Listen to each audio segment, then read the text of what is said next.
This update is really overdue, and that's partly because my OCD is so bad that I'm sometimes I can't even get to the computer for any length of time enough to do something like this. I also need to say, please stop asking Phil how I am, because me and Phil aren't really in each other's lives anymore, and I really appreciate you guys asking how I am, don't get me wrong, but I think it's really annoying for him. It's my responsibility to update people on how I'm doing, so. As you can probably see, I'm in hospital and I've now been here for 8 months. A lot of you might know that for 11 years I've been suffering with a specific and quite under-acknowledged type of OCD called metaphysical contamination OCD. I've put a link in the description to a proper video about that if you want to check it out, but basically what it is, instead of being scared of dirt or germs or disease, I perceive anything that has a link to my childhood as contaminated. It's sort of more like an emotional contamination. So it's very dangerous or impossible for me to have interactions with anything that I believe has a link to my past. For example, if a food product or a certain brand of food is manufactured by a company that's headquartered in my hometown or something like that, I'll perceive all items of that food product as contaminated. So if somebody walked past me with one of these food items, I would feel contaminated by that, and everything that I then touched, I would pass the contamination onto, and so on and so forth. So my whole life is consumed by trying to either avoid this contamination or to reverse it when it happens by doing cleaning rituals, and that's where my OCD is similar to the more standard presentation. But just to give an idea of how severe this has become, it's sometimes like living with no hands, because the amount of things that I cannot touch is so vast that I've stopped being able to get food for myself, I've stopped being able to get water for myself, I can't wash myself, I can't dress myself. You know, social services found me malnourished, dehydrated, severely underweight with flies on me, and that's kind of why I ended up in hospital. For the past 10 years, I have really struggled to access therapy for this condition, not least because there's a debate about what diagnosis should be given to me. Now, when OCD is so severe, it can be diagnosed as psychosis. I don't think there's any shame in having a diagnosis of psychosis or anything like that, but ultimately I do have insight into the fact that the contamination isn't actually real and that my beliefs around it are irrational, even though knowing that doesn't make it have any less control over me than it does. Limited therapy for this previously, it hasn't worked, because by the time I've reached the top of the waiting list, I'd become so severe that I wasn't able to regularly attend those sessions due to the way my OCD was disabling me, and even when I did turn up to the sessions, I was so malnourished and dehydrated that I couldn't apply myself to what was being asked of me. So the conclusion was really that I need something a bit more intensive, I need that therapy to come to me. There are specialist units in the UK for people with severe OCD, but the funding is very hard to come by. I did have a referral there a few years ago, but it was cancelled due to the fact that I moved house. Now I need to explain the medication part of my journey. I've been on 11 different medications. When I started out, I remember actually being really jealous of some of my friends for being on psychiatric medication, because you know it's not that easy to get a prescription for psych meds, and I was like, well, you know, please just prescribe me this, put me on the highest dose, you know what I mean? Unfortunately, they didn't seem to touch my OCD whatsoever, and in fact most of them made me actually feel worse because of the side effects, and it is true that some people are more susceptible to the side effects than other people. Now here's the thing, the last medication that I tried in 2014 gave me such a severe adverse reaction that it prompted my only serious suicide attempt, and some of the side effects that I experienced are still with me today. The particular side effect that caused me to feel so suicidal is called akathisia.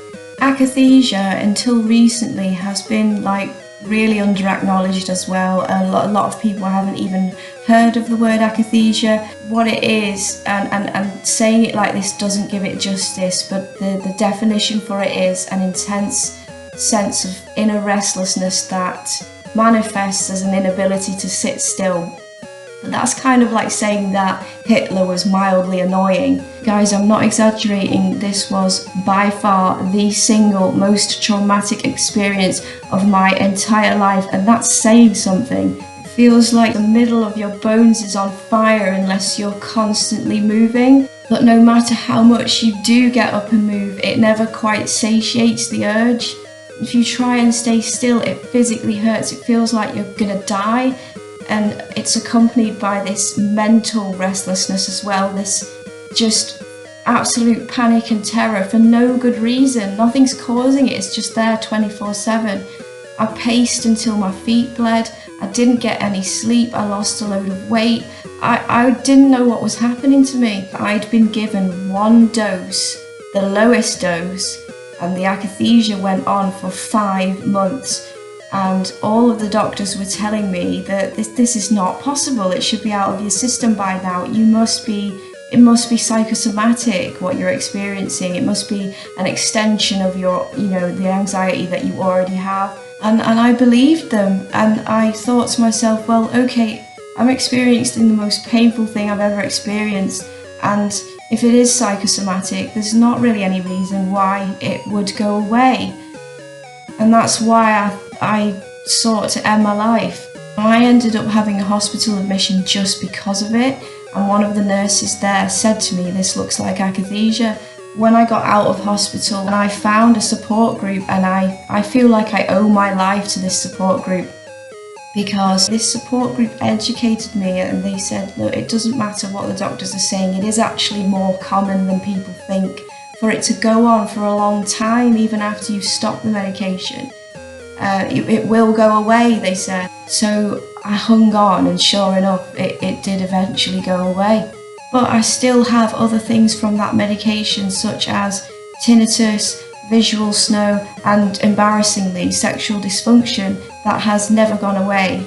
Whilst I've kind of made peace with those things, I really, really, really, really don't want to be medicated again. So back to the present time, I got admitted to the acute psychiatric ward in October last year. I was there for 4 months, and then I was transferred to the recovery ward, and the plan was for me to start receiving the therapy that I need here at the recovery ward. I was an informal patient, which means that I was not detained under the Mental Health Act, and I was not being medicated because I had voiced my fears around medication and they had been listened to. But what happened was that literally the week that I moved here, the therapist went on leave for 16 weeks. So I've deteriorated very badly after opening up to the therapist at the previous hospital about things that I'd never talked about before. And then coming here, the adjustment and the lack of further therapy. I was presenting so badly that it prompted what's called a Mental Health Act assessment. Long story short, I had 3 of these Mental Health Act assessments and passed the first 2. But on the 3rd one, I was found detainable, and now I'm detained under Section 3, which means that I cannot leave. I'm detained for 6-month blocks. It gets reviewed every 6 months, but it's basically like there's no end to it until something changes. And most importantly, it means that now medication will be enforced. I'm going to get given the chance to take the tablets orally tomorrow, and I've been told that if I don't do that, I will be restrained and I will be forcefully injected, and that is completely legal because I'm detained. The thing that's so infuriating about this is that I got detained 2 days before the therapist got back, and the outcomes of my previous MHAs was that I would be given the chance to show that I can improve with therapy alone, and if that didn't work, then I would leave them no choice but to detain me and to forcefully medicate me. But that no longer stands. I feel like I barely survived my last run-in with akathisia and I will not survive it if it happens again. This is just going to sound ridiculous now, but there is evidence to suggest that in a very small number of cases, akathisia can persist for years, if not forever. And to me, that is literally a fate worse than death. Even if I don't get side effects initially, there's every chance of them developing later on, or even as I try to come off the drug eventually. And even if no side effects happen whatsoever, I am so consumed by the fear of them because of what happened to me with the previous medication that I probably am going to imagine awful side effects and have it happen to me psychosomatically. Anyway, I've got an appointment with my solicitor tomorrow, but let's be real, nobody who ever goes to a tribunal about being sectioned wins, right?